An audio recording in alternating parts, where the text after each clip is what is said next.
Hi everyone, it's Marc the Bruin, both for Spirit Hive. I'm Director of Counseling for Spirit Hive and for my own business, Simplifying Life.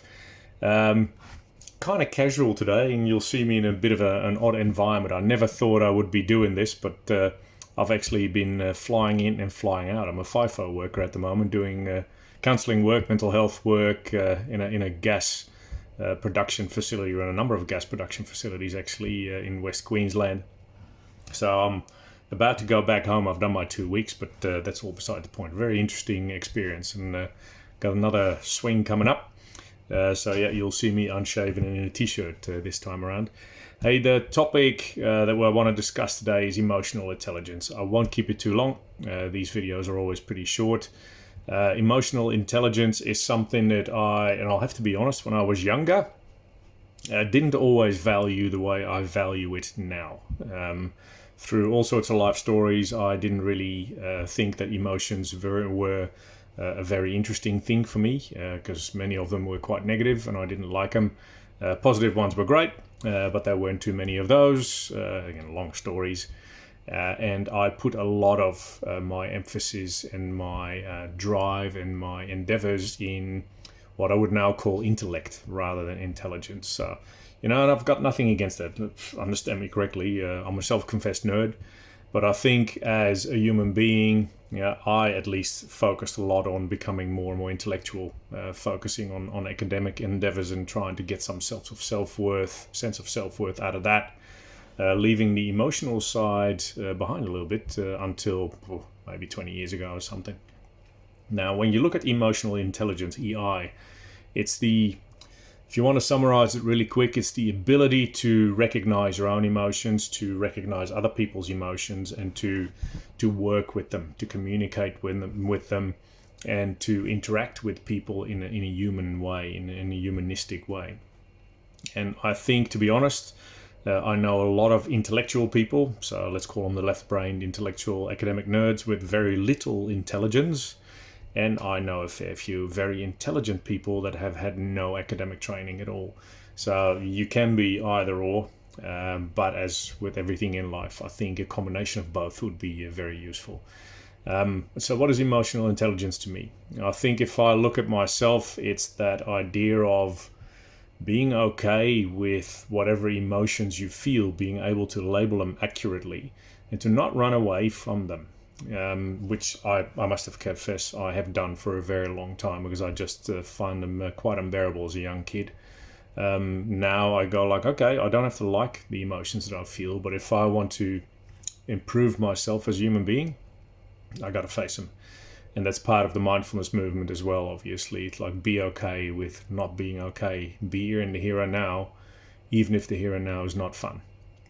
To be able to experience whatever emotions come up, even if they might be negative ones, to then fully, what I'll call, sit with them and experience them, nasty as they may be or good as they may be, whatever the present moment shoves in front of you.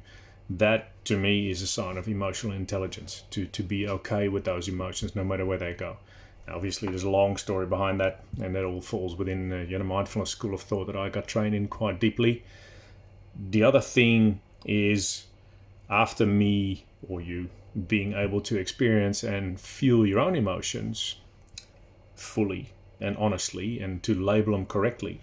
And I've actually got a nice emotions wheel that I can send to people if they're interested. I might post it on the Spirit Hive website, actually, on the Facebook site, so you can work with it. Once we are able to roughly identify our emotions correctly, then we can also start to use that as a way to interpret other people's emotions. Now, we might not be wrong, or might not be right, but that one we could be wrong. But in order to have a good relationship with other people, you want to start building some sort of gauge, I find, of how other people are doing, and to be genuinely interested in how they are feeling and how you can help them. It's one of those survival needs. We need to belong. We are a herd animal. I keep saying that. We have to be in contact with other people. We need each other to survive. So emotional intelligence is, one, me, being able to identify my own feelings correctly, and then two, to identify and label potentially other people's emotions, not necessarily correctly, but at least be aware of them and to work with them. So empathy is a big thing. in emotional intelligence and in the mindfulness school of thought. If we can become more empathetic, if we can have empathy for people having a go at us, actually using us as their, in Dutch we use the word piss pole, a pole against which you piss if you are angry or mad or whatever it is. So to be able to take that hit as a receiver of whatever another person is saying or doing to you, and to still be empathetic, knowing that whatever they go through must make them feel so bad that they think the only thing they can do at that moment is have a go at you. I think that that is a major sign of emotional intelligence.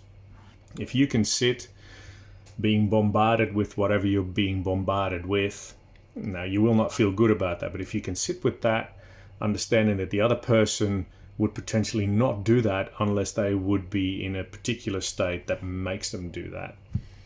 If you can do that, if you can sit with that, then I think in my book anyway, you're a highly emotionally intelligent person. Now, you don't have to like it. You don't have to agree with it. You don't even have to cop it in the long run. But to be able to sit with other people's emotions that then affect your own emotions, obviously, because it's someone having a go at you, that won't feel good. But to be able to do that, that is a very mature sign, a very emotionally intelligent way of dealing with stuff. Now, emotional intelligence is also setting boundaries. So if a person is having a go at you and you think it's out of line, then being emotionally intelligent is also having a conversation with this person about, hey, that's not on. We need to talk about that. But it's all comes back down to this dealing with emotions thing. And it's so hard for people. It is so ridiculously hard, even for me still. Sometimes I feel particular emotions and the initial reaction is, oh no, I don't want to feel that. I don't want to feel that. Whereas all emotions are part of my makeup. I experience all of them. Happiness is not one that I shove away. Excitement is not that one that I shove away. Enthusiasm is not one that I shove away. So why would I want to shove anger, sadness, frustration, impatience away? Why would I want to do that? They're all part of me being human. And to form that relationship with all those emotions, knowing that they serve a purpose in my life, because that's generally what they do, and to be able to convert them to something that works for me, and also being able to allow other people to do the same thing towards me without me taking it personally, that's highly emotionally intelligent. And it's tough. It's super tough. So, okay, backtrack, because I know otherwise I'll keep rambling on for a half an hour. Emotional intelligence is not necessarily intellectual intelligence. It's got nothing to do per se with book knowledge. Book knowledge is a good thing. I like it. It's good to know stuff. But the emotional intelligence is the skill, if you will, or the innate gift for some people to be able to read themselves and read others properly, to then respond to whatever the other person needs or desires or wants or is lacking appropriately. And I think we could all do with a little bit more emotional intelligence. I think there's a lot of stuff going on in the world where lots of intellectual swords are being drawn, lots of bickering, infighting, justifying, blaming, all on intellectual levels is taking place, but there's not that heartfelt connection between people that I think is so important.